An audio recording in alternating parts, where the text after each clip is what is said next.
Milli Vanilli plot summary. Milli Vanilli is a name that comes with infamy. For a few years, from the late 1980s into the early 1990s, they shot to the top of the pop charts with hit songs like Blame It on the Rain and Girl You Know It's True.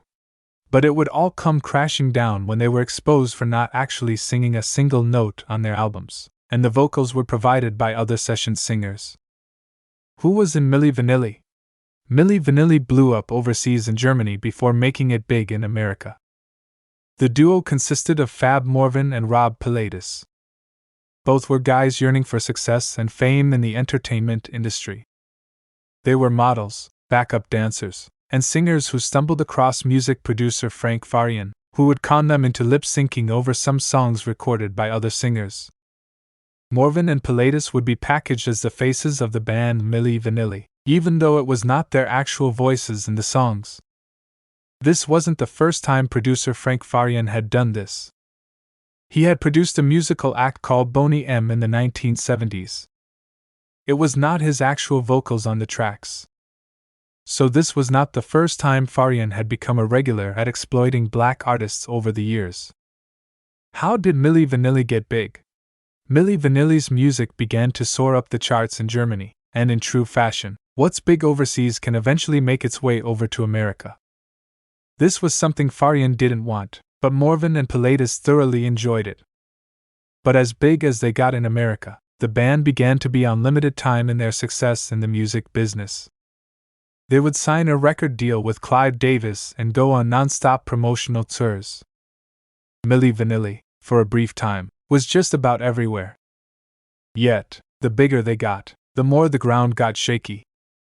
It had become clear that behind the scenes they were a lip-sync band to their backup performers and touring band. And then it finally happened.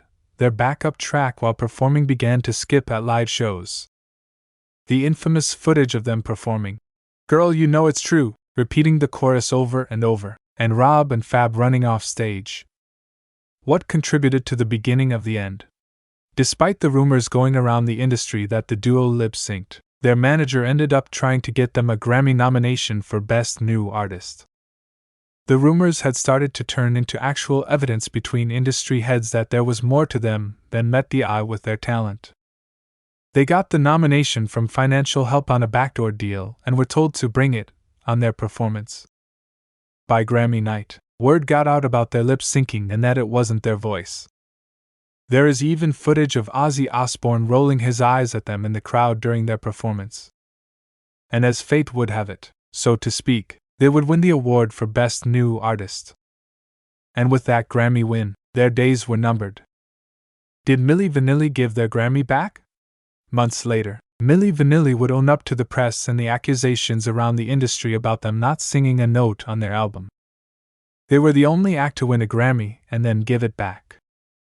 From there, they attempted a few comebacks but eventually drifted away into obscurity. The story gets tragic by decade's end, as Rob Pilatus would die of a drug overdose. Fab, in his intimate interviews, discusses Rob's downfall with his childhood demons getting the best of him during the fallout from the duo. The ending gives a bit more of an empathetic look to the situation than making Milli Vanilli a punchline in the music industry. As one of the music journalists likes to say in it, no crimes were committed because of this, but a life was lost.